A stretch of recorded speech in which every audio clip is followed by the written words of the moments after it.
ಸಹಕಾರಿ ಧುರೀಣ ಮತ್ತು ಮಾಜಿ ಸಚಿವ ಡಾಕ್ಟರ್ ಭೀಮಣ್ಣ ಖಂಡ್ರೆ ಅವರು ನಿನ್ನೆ ರಾತ್ರಿ ವಿಧಿವಶರಾಗಿದ್ದಾರೆ. ಅವರಿಗೆ 103 ವರ್ಷ ವಯಸ್ಸಾಗಿತ್ತು. ಕಳೆದ ಕೆಲವು ದಿನಗಳಿಂದ ವಯೋಸಹಜವಾದ ಕಾಯಿಲೆ ಮತ್ತು ಉಸಿರಾಟದ ಸಮಸ್ಯೆಯಿಂದ ಬಳಲುತ್ತಿದ್ದ ಅವರನ್ನು ಬೀದರ್ನ ಖಾಸಗಿ ಆಸ್ಪತ್ರೆಗೆ ದಾಖಲಿಸಲಾಗಿತ್ತು. ನಂತರ ಬಾಲ್ಕಿಯ ಮನೆಯಲ್ಲೇ ಚಿಕಿತ್ಸೆ ಮುಂದುವರಿಸಲಾಗಿತ್ತು.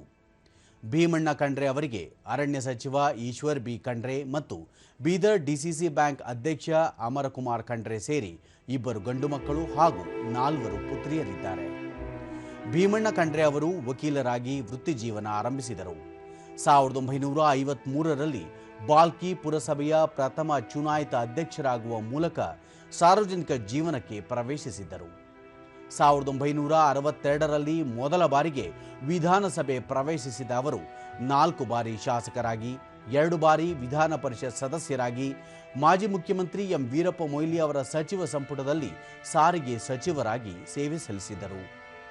ಸಹಕಾರಿ ಧುರೀಣರಾಗಿ ಮತ್ತು ರೈತರ ಕಲ್ಯಾಣದ ಬಗ್ಗೆ ಕಳಕಳಿ ಹೊಂದಿದ್ದ ಭೀಮಣ್ಣ ಖಂಡ್ರೆ ಅವರು ಹಳ್ಳಿಖೇಡದ ಬೀದರ್ ಸಹಕಾರಿ ಸಕ್ಕರೆ ಕಾರ್ಖಾನೆ ಹಾಗೂ ಹುಣಜಿಯ ಮಹಾತ್ಮ ಗಾಂಧಿ ಸಕ್ಕರೆ ಕಾರ್ಖಾನೆಯ ಸ್ಥಾಪಕ ಅಧ್ಯಕ್ಷರಾಗಿಯೂ ಸೇವೆ ಸಲ್ಲಿಸಿದ್ದರು.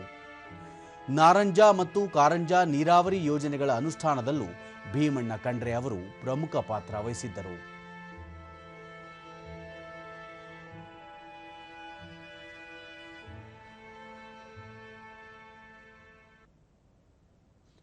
ಭೀಮಣ್ಣ ಖಂಡ್ರೆ ಅವರ ಪಾರ್ಥಿವ ಶರೀರವನ್ನು ಬಾಲ್ಕಿಯ ಗಾಂಧಿಗಂಜ್ನಲ್ಲಿರುವ ಅವರ ಮನೆಯ ಆವರಣದಲ್ಲಿ ಸಾರ್ವಜನಿಕ ದರ್ಶನಕ್ಕೆ ಇಡಲಾಗುವುದು.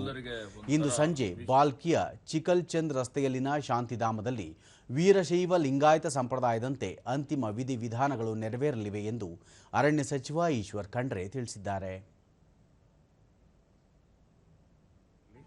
ಶಾಂತಿಧಾಮ ನಮ್ಮ ತಾಯಿಯವರ ಸಮಾಧಿಯ ಪಕ್ಕದಲ್ಲಿ ಇವತ್ತು ನಮ್ಮ ತಂದೆಯವರಾದ ಪೂಜ್ಯ ಭೀಮಣ್ಣ ಖಂಡ್ರೆ ಅವರ ಅಂತ್ಯಕ್ರಿಯೆ ಇವತ್ತು ಆಗೋದಿದೆ.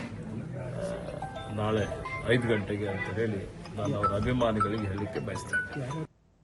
ಭೀಮಣ್ಣ ಖಂಡ್ರೆ ಅವರ ನಿಧನಕ್ಕೆ ಮುಖ್ಯಮಂತ್ರಿ ಸಿದ್ದರಾಮಯ್ಯ, ಉಪಮುಖ್ಯಮಂತ್ರಿ ಡಿಕೆ ಶಿವಕುಮಾರ್, ಸಚಿವೆ ಲಕ್ಷ್ಮೀ ಹೆಬ್ಬಾಳ್ಕರ್, ಕೇಂದ್ರ ಸಚಿವ ಎಚ್ ಡಿ ಕುಮಾರಸ್ವಾಮಿ ಸೇರಿದಂತೆ ಹಲವು ಗಣ್ಯರು ಸಂತಾಪ ಸೂಚಿಸಿದ್ದಾರೆ.